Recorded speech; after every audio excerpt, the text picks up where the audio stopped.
What happens when success on paper does not match the peace in your spirit? Or what if the version of you that everyone applauds is the version of you that's silently breaking? Welcome to Vegas Unmuted Season 2. I'm Shaquila Cahoon, your host and author of the upcoming book, The Root on the Rise, Winning from the Ground Up. This podcast is all about the successes, the stories, and the struggles of what makes Vegas more than just bright lights. So let's turn you up. Today, we're joined by Marissa, a high-performance life and business coach who helps women come into alignment. So I'm super excited to have you here, Marissa. Yeah, I'm super excited to be here. Yeah, normally what I like to do is just deep dive into who you are.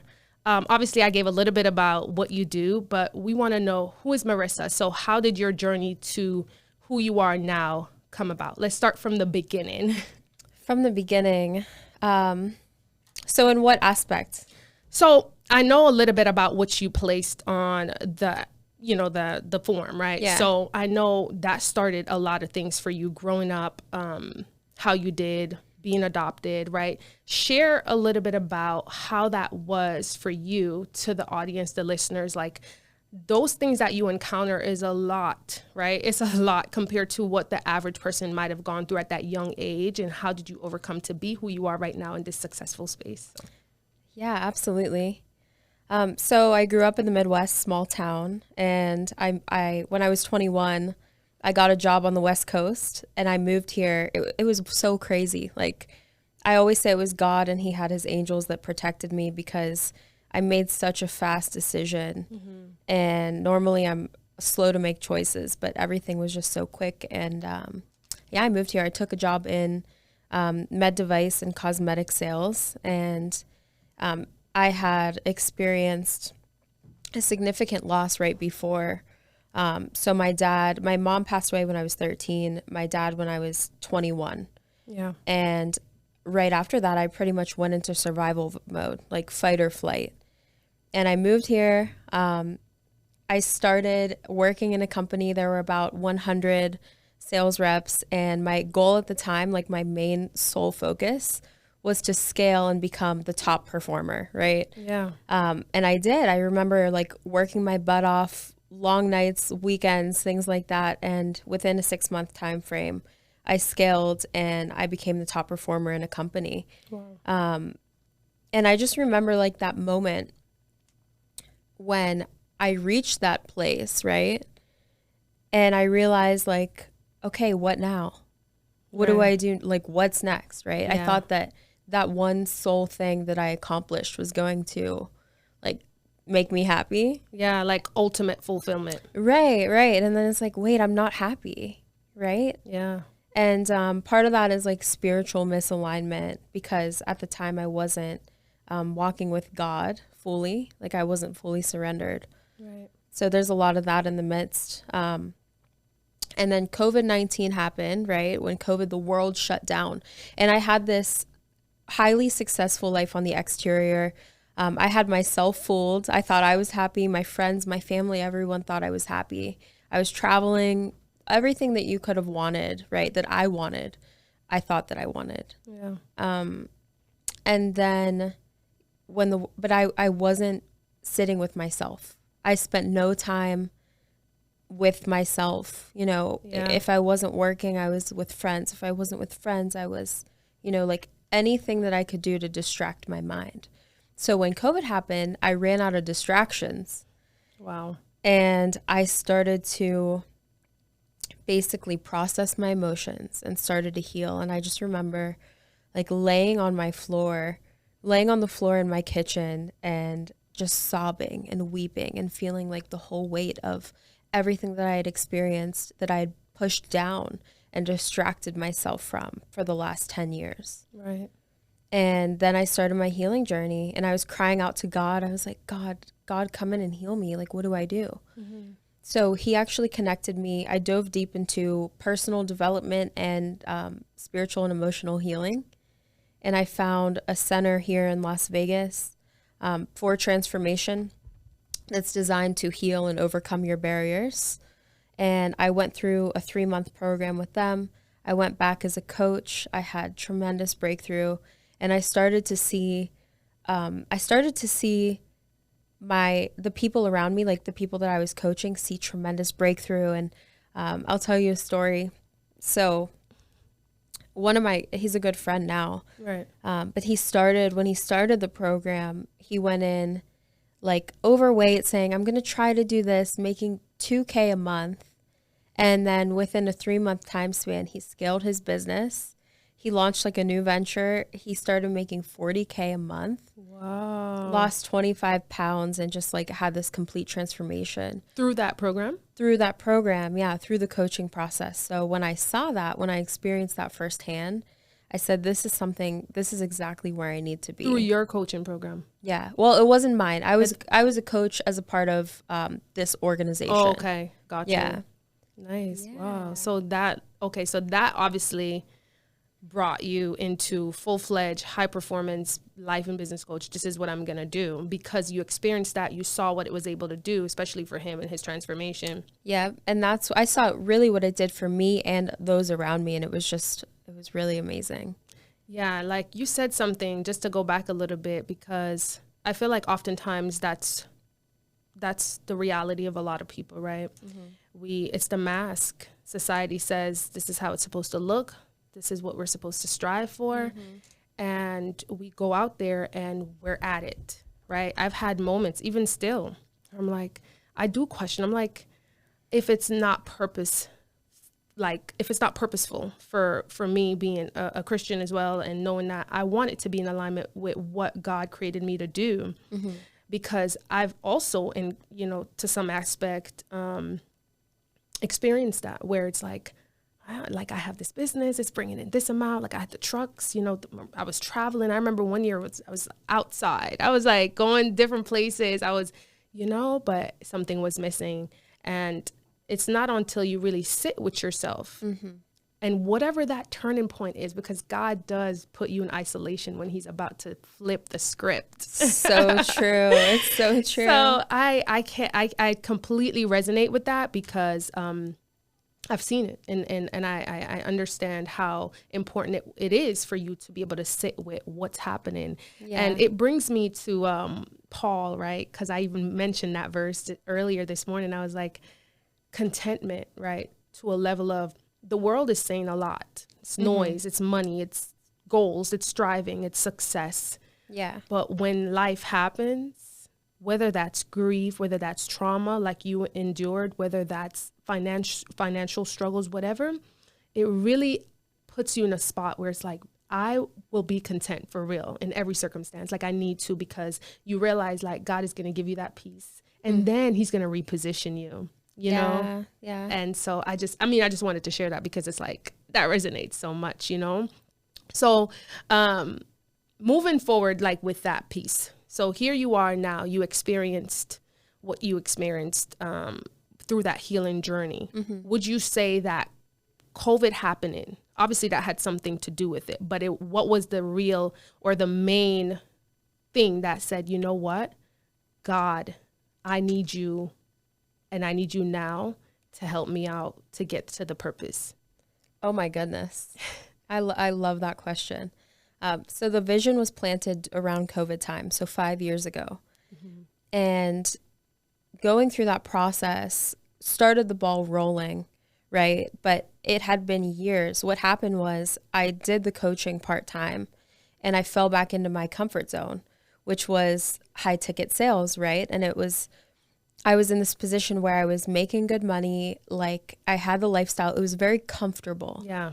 And starting a new venture and stepping into that coaching space was terrifying. And the thing was that God didn't allow me to fully launch this fully, right, until I surrendered to him. Mm-hmm. Surrender. 'Cause just to give us like, what does that mean for you? Obviously, we maybe know what the definition is, but yeah, what did it look like for you surrendering to him? Right. So it was the beginning of 2024, and I had been living like with parts of my life devoted to God for years, but I still held on to things, having things my way, relationships, job, different parts of me, right, that I hadn't given him. So what that looked like was just coming to the altar and saying, God, I give you my life. God, you sent your son to die for me, and I give you everything. Yeah. Which meant, like, practically, right, I gave up partying and music festivals. He said, quit your job in the sales, right? He said, quit your job. And I said, okay, like, what's next? He didn't give me the answer. He just said to quit. And I had to go through a wilderness season of, you know, at the time it hadn't dawned on me. He said, you're not quite ready to launch this, right? You're not quite ready to step into this. I'm going to get you ready. But while I'm getting you ready, you can't go back to what served you in the past. Right. Because what served you in the past doesn't serve me. And I said, that's powerful. I said, okay, God, like, okay. So I spent time. And I remember I was like on my hands and knees and I was like, all right, God, like, if you want me to sell all of my stuff and go to India, like whatever you want. No, seriously, if you want me to sell my stuff and literally move to like a foreign country, like I will do that. Yeah. And then that's when he revealed to me, he said, I don't want you to do that. You don't need to do that. But I needed you to be willing in order for me to add unto you. Wow. That word. Yeah. That word, willing. Wow. It is almost like, I would even say willingness has to come with obedience or vice versa. Yeah. Because if you're not willing, then you won't ever be obedient. And because you showed him, I just got chills. Because you showed him you were willing to do whatever. Like, and still trust you, regardless of how it looks. Then he revealed, okay, you're ready. Yeah. It started with faith, right? I had faith in the Lord for so many years. I've had faith in Jesus since I was like 21. Right. But the trust and the obedience came later. It was definitely a process. Yeah. And it's still, of course, a process. Especially when life happens and the things that we thought were going to be the thing, you know, like you got that goal, you made it, like you're making good money. And it's like, wait a minute, that's not it. Right. However that looked, obviously COVID. But I do feel like it's similar because I see where I was on a path too, thinking this trucking business is going to be the thing that takes me out. It's going to be the thing that makes all the life desires that you want to come to fruition. Yeah. Only for it to not be that. And I remember too, when he speaks, it's just like, it's so, you feel it in your soul, like, you know, in your spirit, like, he just told me to do that. And, you know, I've shared it on here before when my trucking business was basically on the verge and I'm holding on and I'm holding on and I'm holding on. And, you know, you're trying to fight to keep something. And God is like, you don't get it. You know, I'm trying to take this so you can move to the next space in the phase. Right. And yeah, like it just kept problems after problems until we were like basically putting out all this money to keep the business afloat until we got an eviction notice. And then God was like, this is what I need. It happened so like, it's just weird or hard to explain, but it was just like, this is what I need you to do. And he told me to go back to Jamaica to I guess, recoup, you know, and you're there for this amount of time. And that's the isolation period. Yes. Where you're like, what are you doing? Where are you taking me? And you are just surprised when it all unfolds or it's falling into places and, you know, coming together. So I resonate with that heavily to say sometimes we have to trust him, and the trust will come later because of, you know, obviously life. You know, when you're younger, you might not be feeling like you're experiencing certain things, but as you grow and you get older, things are happening and you're like, but God, this doesn't look the same. Like, why are you telling me to do this, or whatever the case may be, you know? So anyways, but yeah, so now that you're in this space, you find, you know, yourself going forward with it. And just to piggyback of where you left off. So you have now you've done the coaching, or you started to do it at a higher level because you found he positioned you. After you said yes, you surrendered. What has that been like since that space? Has it been a smooth upward? Have you had moments where you're dipping? What does that look like? Because I know no business is easy, but that's where the trust part comes in. Absolutely. Yeah. Yeah. So now, right now in this moment, I feel so on purpose, and all of the gifts that God has given me, I'm fully using them through this business. Wow. So has it been easy? Absolutely not. Like, no. And part of that is when the enemy sees you, like literally building God's kingdom and doing kingdom work. Yeah. He'll come in and make things difficult. But I've never been more at peace, because what I'm doing is literally like an act of God, in obedience to God. Yeah.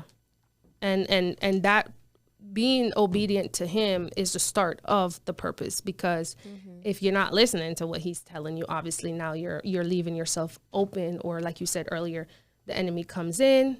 Yeah. Everything that shines, or what that's saying, not every good thing is a God thing. So it's a road where you have to really be on point with alignment with him. Absolutely. And I know you talk about alignment and or just, you know, there's so many packed in there that I love that you do, because it's hidden everything, like you said. What would you say the trauma that you've experienced, right? Obviously you're healed, or you're in that space where those things no longer hinders you, hold you, or have any power over you. How would you say, you know, you've gotten to that point with your relationship with God? Like, what were the things? Because I feel like, and I'm speaking from my personal thing, right? And I know when I'm far. Like, I've had moments where I know me and God, like, we're locked in, right? And I remember the other day I said, "Are you still with me?" And I'm like, oh, I just got chills. I had to catch myself, because it's never him. It's always you when the drift happens, you know? And I'm like, no, I'm not doing what I used to do. Yeah, absolutely. Right? And I could almost cry, because it was like, whoo, you're not doing the things. And I remember one time God like held me up in my car. I was bawling my eyes out and talking to my husband. I was crying, and I was like, I want all these things. Like, God, I'm just stressed, or this is happening. And he like held me up, and I heard it loud. And he was just like, you have all this time right now, and you're not even giving me the time. What happens when I give you more? Oh, girl, he got me together. Yeah. So I was like, okay, Yeah. I get it. And now I realize I'm getting more busy. I'm doing this podcast. I'm doing this. And it's like, but I can't forget about the person who blessed me. I can't let my blessings be more important than the one who gave them to me. Yeah. And I guess my question is, after giving you that whole spiel, I guess my question is, how did that walk look, or how is it going now? Or what are the things that you had to do? I know surrendering is one, but we have to walk every day. Yeah, absolutely. You know, so how does that look for people who are like wondering, okay, I want to walk with God. I want to stop these things. The world, I don't want to do the worldly things. What does that look like for you? When it comes to like healing and business, it's realizing that everything is his. So we all want to say we have this vision, and it's so easy to idolize what our vision is, but it's really the vision that he gave us in the first place. Wow. To build his kingdom and to serve him. Yeah. So it's like, first of all, recognizing that, and then the tools that I used were a lot of journaling, a lot of classes, mentorship. I've had mentors for a decade, and all of that. I've tried every single healing modality. Okay. Right. Let's test it out. Let's safe to say most. All of those things, I reached a certain level of healing, but there was still something that was missing. So what truly allowed me to heal is recognizing that God can do it, that God is the healer. And just sitting there in a meditation. Last year I had a deep meditation, and I was noticing where I held the pain and the grief in my body. And it was in my heart. I had this deep chest pain. And instead of pushing it away or keeping myself busy with something else, I sat with that. And while sitting with it, I invited God into my space. And I said, God, come and heal me. And I just remember him holding me like a father and healing me through that process. Wow. And all the years, all the grief, right? The deep sorrow and the deep grief. He held it and he took it away. Just like that. Yeah. Just like that. And it's not a one and done thing, right? But he has the power, ultimately. He has the power. He holds all of the power. And so, you would say it's a process to walk with God. Like there's this verse, it's not coming to mind, but you pick up the cross and you follow me, and you do that every day. Like you have to walk with him. Because like I was saying earlier, I feel when I'm far. I feel when I'm not plugged in. And it's a journey, right? And business people say that it's a spiritual journey, business, because it's so many trust that you have to put into it when things go left, right? Because the journey, the route may change, but the destination remain. So when that happened for you and he told you to quit your job, you had to trust that he had something, right? And go ahead. Yeah, I want to touch on this. Okay. So when he finally said, you're ready to launch this business, step into this, I got different offers in every single industry. I got an offer to sell private jets, to work in the private jet industry. Yeah. I got an offer in real estate, private equity, so many opportunities that looked and sounded so good came at me. And it caused confusion, right? Because I'm human. It caused this confusion. And finally, I weeded all of them out and I said, no, this is the vision that God gave me, not X, Y, and Z. Yeah. And I had to go through that. So the enemy will ultimately send you counterfeit options before he sends you the real thing. Before God sends you the real thing. Yeah. I believe it. Or even in the midst of the real thing, he'll put shiny objects. Because remember we were talking at church. Yeah. And I was telling you that's ultimately what I faced when I was like, okay, you place me in this spot. First I got my real estate license. Then you place me with the opportunity, digital marketing. I had no idea that you were positioned in certain things or certain people who might have needed me at that time. To minister, if you will, to talk to them, to bring you up, him, God, in their life, right? People was reaching out saying, I need prayer. This is happening. I can't hear from God. Like so many different things. And I'm looking so confused. I'm like, me? You're telling me? Like, you know what I mean? Because my walk really started in 2022. Oh, wow. Yeah. And I've always been a God believer, but I remember God saying, which God? Because it was never Jesus Christ. For a long time, I was like the universe or spiritual. Oh, I'm spiritual, because I felt so much hypocrisy in the church for a long time that I stayed away. And I was like, no, I don't need to have that. I know my God. I have my relationship. But it was like when he asked me which God, like who, it was like, no, there's only one true God. And it's Jesus Christ. And so that really helped me, getting back on track with him. But yeah, like, I don't know. I just... I really get so tied into these topics because ultimately that's the root of all things. Yeah. It starts with him. And so, yeah. But so now fast forward a little bit. We're here now. He gave you the vision. You started. You've been in Vegas for 8 years, right? Because I think that's what was on the about. What would you say is the hardest or most challenging thing now? Like you've positioned yourself as you're going full-fledged. God gave you this vision. No shiny object is going to come in between this. How did you start to say, I am confident enough in this and I'm going forward? Or rather, what challenge did you face when you started to say, this is what I'm going to do for sure? So mainly the distraction. It was the distraction. But once I pushed past that, there are challenges, but there's also a lot of ease. Right.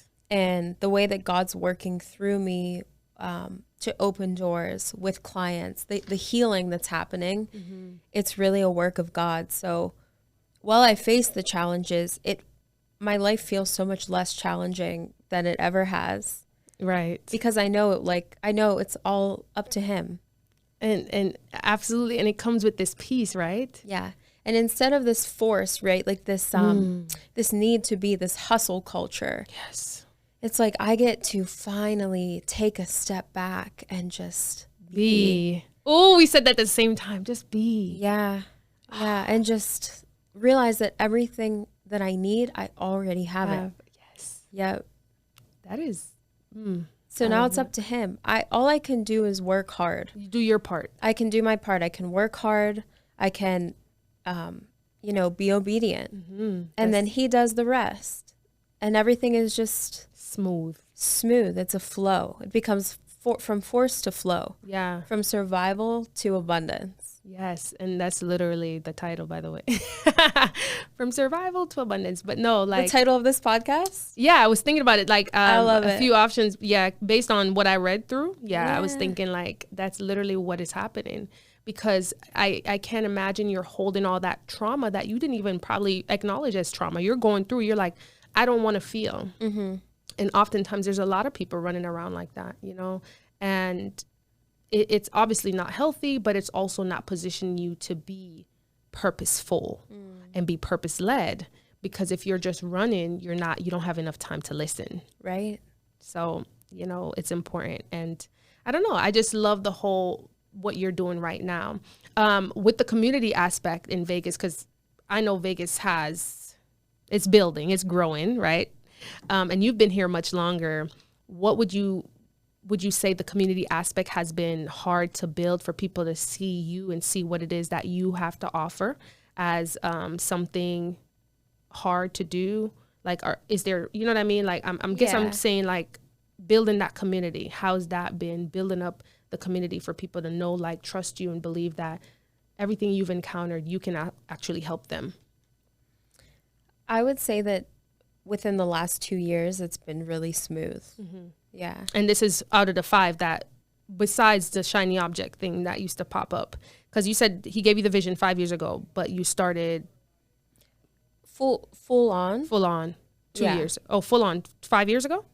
No. So I started coaching 5 years ago. Oh, okay. But I went I launched this solely. Got you. Yeah. Okay. Yeah, that makes sense. Okay. And building that up out here, what is that like? Do you go to networking events? How do you meet your people, your community? Because I know Vegas Vegas has so many different avenues. You have the lifestyle stuff going on over there. You have the distraction, but I know it's also a culture, a state that has a lot of opportunities for entrepreneurship and growth and business.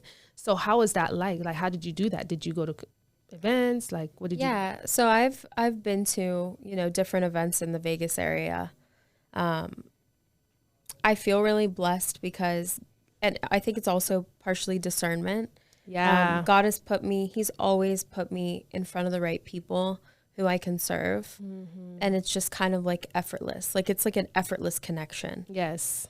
And in my past, right, it was like, oh, I have to do this and this. And it's like, no, it's kind of just like, okay, God, where do you want me to go? And then, also through social media is a big connection. Yeah. So I would say I meet a lot of people and connect with community on socials. Yeah. And then I'm blessed to have a great community here. In Vegas. In the city, yeah. And I built that really through church, workshops, business conventions. So a little bit of everything. The mixture. Yeah. Got you. Okay. And let's talk about, for a second, She Rises. So I know, tell us what that's all about. Like the She Rises, that's up and coming in May? Yeah, so it's actually June 7th. Oh, yeah. Okay. Yeah, so Saturday, June 7th. It's a one-day workshop designed for breakthrough. So it's where powerful women who love Christ, who love Jesus, come together in a room and level up, come in and heal and truly heal. It's not just about going to the next level. It's about healing and community, worship. And from that trauma space, or from the root cause of certain things, I would imagine, right? Because Yeah. a lot of us walk around with things that we don't even know needs to be healed. Exactly. Yeah. So Yeah. I can imagine. I'm excited, and I'll for sure be there. June 7th. Yes, I'll for sure be there. I was just about to say my birthday is June 11th. Hold on. Oh, yes, girl. I'll note that. Yeah, June 7th. So just to play this quick little game. This is one segment that it's kind of new to Vegas Unmuted. Okay. It's basically unmute or leave it. Okay. So basically, I'm going to say a phrase and you're going to tell me, should we unmute, which is to talk about it, as in generally, people should talk about this, or leave it muted. It's time to let it go. So my first phrase is hustle culture. Should people talk about hustle culture, or should we unmute hustle culture, or should we leave it? Unmute it. Unmute it. Unmute it, for sure. Clock that. No, definitely unmute it. And it's crazy because hustle culture, you mentioned it just now. Mm-hmm. And it is a thing where I feel like if we don't slow down, we're always in hustle mode. We're always, and that's, nothing's wrong with that, with the right purpose, right? It's like us when we're saying we're doing our part and God is doing the rest. Mm-hmm. It becomes less of a hustle and more of an alignment aspect. Absolutely. Right? Okay. Next phrase is imposter syndrome. Unmute it. Unmute it. Definitely. It's something to talk about. It's crazy because actually somebody said, I don't like that phrase, or I don't like that word. And I was trying to figure out why. And imposter syndrome is almost like you're wearing a fake mask, or you're not who you feel like you are. Or how would you define it, by the way? Yeah, that's a good question. So imposter syndrome is basically stepping into a role and you might not have a lot of experience in, and you feel like an imposter. Oh, like you're faking it too. Yeah, you don't feel like you're worthy. It's usually from just fear. Fear. Yeah. Yeah. Okay. Fear or lack of experience. Okay. I like that. What about rest must be earned? Should we unmute that phrase, or should we leave it? We should leave that phrase. Oh, so we got a different perspective. Okay, why do you say leave it? Rest must be earned. Yeah. Maybe that's not something we talk about, because I think it's a lot of things are subjective. Yeah. So God created the Sabbath. Yeah. He created a day of rest. It's already set in stone that we can observe. So yeah, we don't have to really earn it, right? But that doesn't say that we shouldn't work hard. Right. On those days. Exactly. And like resting in him too gives a whole different dynamic of what rest is, because I, for one, do not want to just be out here like in that hustle culture where I'm just forcefully striving. Right. So definitely we're going to leave it. We're going to leave it. What about self-worth tied to productivity? Do you think we should unmute that, or should we leave it? So self-worth is not tied to productivity. Oh, so we're going to leave it. We're going to leave it. Okay. We're going to leave it. I'm trying to think like self-worth, productivity. Is it saying like how much we value ourselves has influence on how productive we are? What comes to mind is our productivity influences how much we value ourselves. That's right. True. So that's not true. No. Meaning that's true that you said that, meaning from that perspective, but that's not true, because we shouldn't value ourselves based on productivity. Yeah. Especially. Well, we shouldn't value ourselves based on any results. Okay. Because if we place our value, our worth in being a good mom, being a good sister, being a boss babe, whatever it could be, we're going to set ourselves up for failure because we're human and we're not going to be good or on point 100% of the time. So what happens when we fall? Then what happens? Our self-worth goes down. Yeah. So the question is, how do we build unshakable confidence? And that is putting all of our faith in Jesus.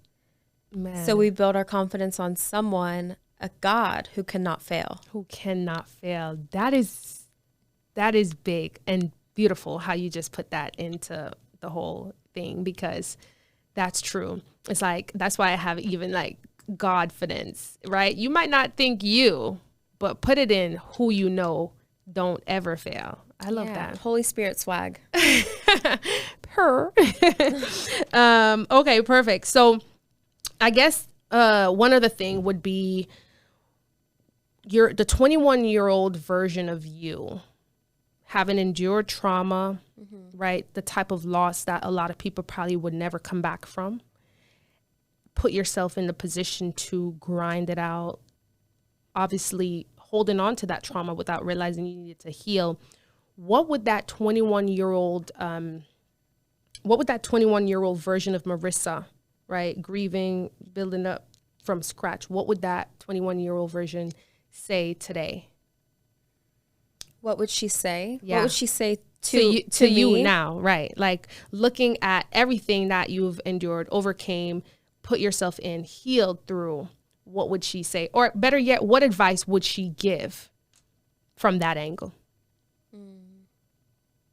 Or maybe my question is not clear. No, I get it. Okay. I get it. She would probably just be in disbelief.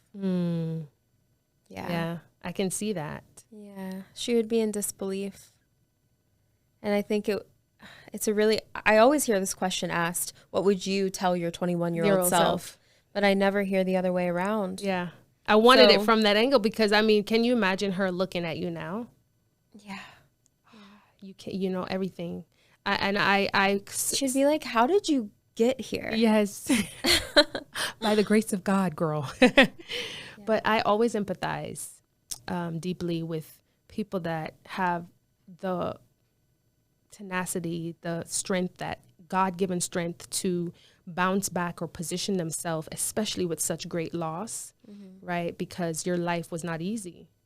But here you are making it happen at that young age. A lot of 21-year-olds are like, you know, I just turned 21. I'm drinking. I'm doing, not me, because I was in the military, but but like that's the nature of it, right? 21, I'm doing all these things. So I always give so much props and just, you know, admire that, because when you lose in life, that I feel like that's one of the greatest losses, is to go through a loss where that person who you grew up with or who loves you, it's gone, right? And well, spiritually they're here, but you know what I mean. So I always empathize in that aspect. But I guess one other thing is, I know we touched on She Rises and you said June 7th. It's not Zoom.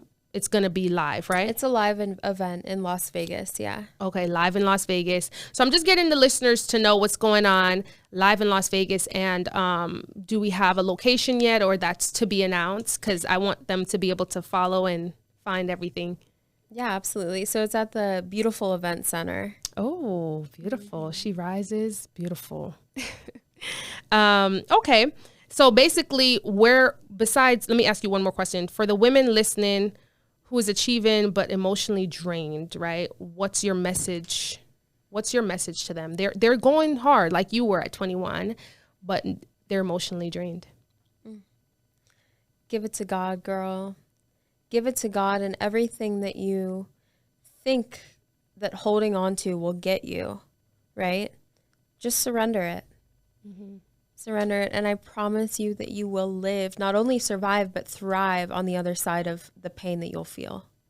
Love it. Thrive. Yeah. Thriving on the other side is where it's at. So how can the listeners find you? So Instagram is a good way. It's just my handle, first and last name. Say it. It's Marissa Viglio. Marissa Viglio, guys. Follow her on Instagram. And don't miss the upcoming She Rises event here in Las Vegas, June 7th. We're going to go ahead and end this episode. Vegas Unmuted. We just unmuted, and I have one final question for you, Marissa. How does it feel to be unmuted? It feels amazing. Okay, great. I'm happy to be here with you. Thank you so much for coming on. We're going to go ahead and wrap up the show, guys. So next week we'll have episode 2 of season 2, Vegas Unmuted. Until then, we're out.